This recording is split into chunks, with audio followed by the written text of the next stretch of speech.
I hope that you guys are doing amazing wherever you are. I'm so excited that you guys are listening and watching and commenting. It's kind of really gratifying for me. I did not expect this kind of reaction from these INFJ videos. I just did them because I think it's an interesting topic to explore, but I'm glad that you guys are liking it. In today's video, I wanted to speak to you guys about how INFJs do not, and this is just my experience again, do not like leaving their house on certain days. As I've said before, I'm an ambivert, so I have days where I'm really extroverted, seriously, madly extroverted, but everyone would not believe that I'm an introvert. And then I have days where I literally do not want to even look at another person's face. I can't even look at myself on those days. I cover the mirrors up, I sit in my home, my curtains are drawn, I'm sitting on my bed, on my couch, I'm looking at the world and thinking to myself, okay, I hate everyone, I hate everything, I just want to be on my own, I want space, so much space. On the weekend, I went over to a party in the morning. It was a morning rave, it was amazing, so much fun, I met so many amazing people. They all invited me to go to a party at night, the same day. Now that is unheard of for an INFJ, right? I'm thinking to myself, oh my god, can I do this? Alright, so I'll spend the whole day at home. That's what I did. I did not go out even once. I made sure I had all food for the day. I had all the water for the day. I didn't have to go out for anything. I sat at home all freaking day. So from the time I left the morning rave, which was around 1 p.m., to the time I had to go leave for the second party at night, which was 8 p.m., 7 hours I spent at home. It was not enough for sure, but still it was good enough. Went out, had dancing, I hung out with people.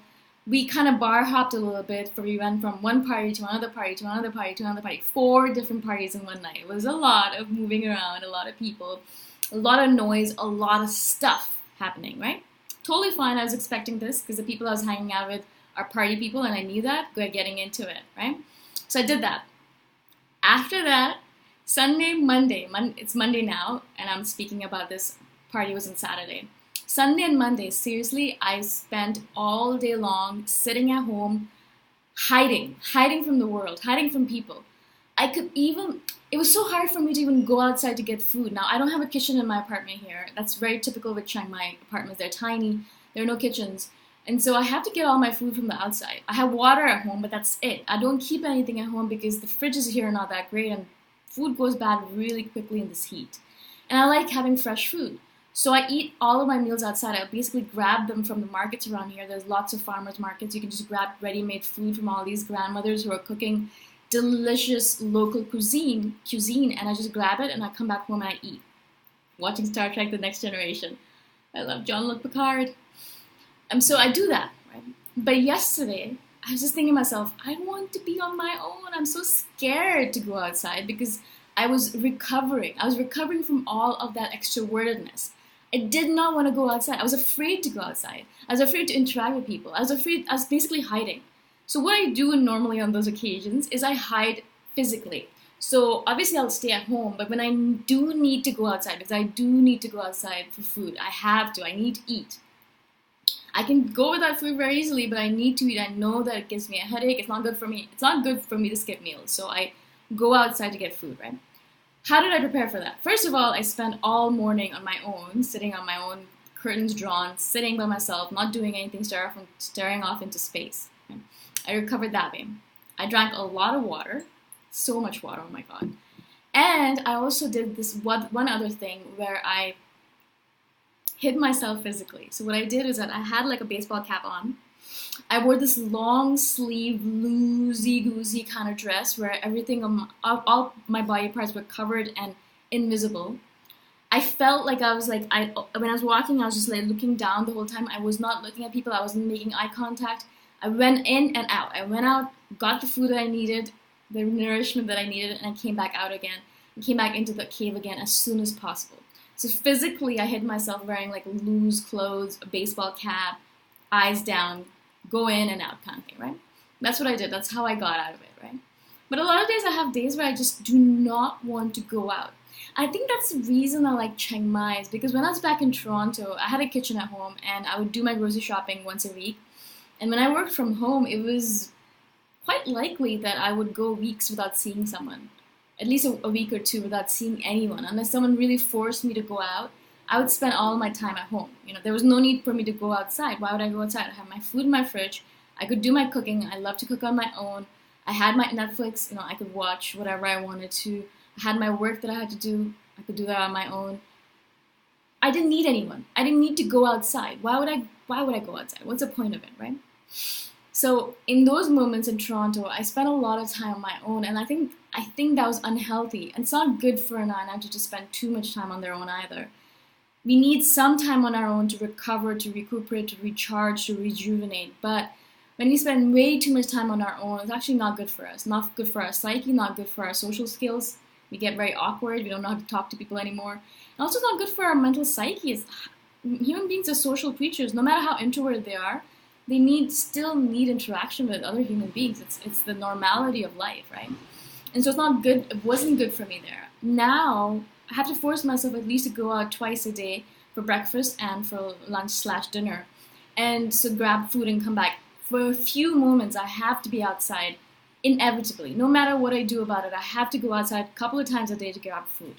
And that's so good for me because it forces me to go outside. And as soon as I go outside, as is the case with every introvert, and you guys know that if you're an introvert, you know that as soon as you go out and you start like roaming around and looking around, you're like, oh, this is nice. Okay, it's not as bad as I imagined it to be. It's so funny to me when I think that. Every single time I do that, every single time I go to a party, I'm like, man, I'm having a lot of fun. This is fun. Why don't I do this more often? The same thing when I go outside and I'm walking around and the weather is beautiful, there's a nice breeze blowing, there are people smiling at me, because Thailand is the land of smiles. Everyone's so kind and generous and nice here. And so I'll go outside and there'll be all these people smiling and laughing and joyous, nice, good energy coming at me. And I'm thinking to myself, why was I hiding in my room again? Why do I do this to myself, right? So this kind of forces me every single time to go outside and re-experience, re-realize that, okay, the outside isn't that bad, right? Yes, you want to go into your cave. Yes, you want to disappear in there and recuperate. But it is very important for us to go back out again, right? It has to have a balance. Because what happens is that when we spend way too much time inside of our caves, we're spending way too much time inside of our heads. And we're not interacting with other people. We're not bouncing ideas off of them. We're not realizing what is the reality of things. We're just spending time in our heads. And a lot of times the stuff going on in our head is absolutely inaccurate. I don't want to be a douche about it, but it actually is. A lot of times INFJs are fooling themselves with ideas that we have in our head. I'm sure a lot of these videos sound absolute crap to you because these are just random ideas in my head that I haven't really spoken to anyone about. That's the reason I do these videos as well, is because you guys come to me and you tell me, no, Shikha, you're absolutely freaking wrong about this. Or you say, yeah, this makes sense. And then it kind of gratifies me. It confirms things and negates things for me. So I learn more about myself, right? That is an important thing about this exchange. That's the reason we have conversation with people. That's the reason we bounce ideas off of people, because they can tell us, they can perhaps fill in the gaps that we have in ourselves, in our thinking, in our thought processes, in our deductions, in our reasoning. They can fill gaps for us because they think differently. They have different life experiences. They look at things differently. They're more visual perhaps than you're kinesthetic. Whatever it might be, right? They balance you out in a way. And so they can help you realize things that you might not realize. That's why it is really crucial for INFJs not to spend all of their time on their own.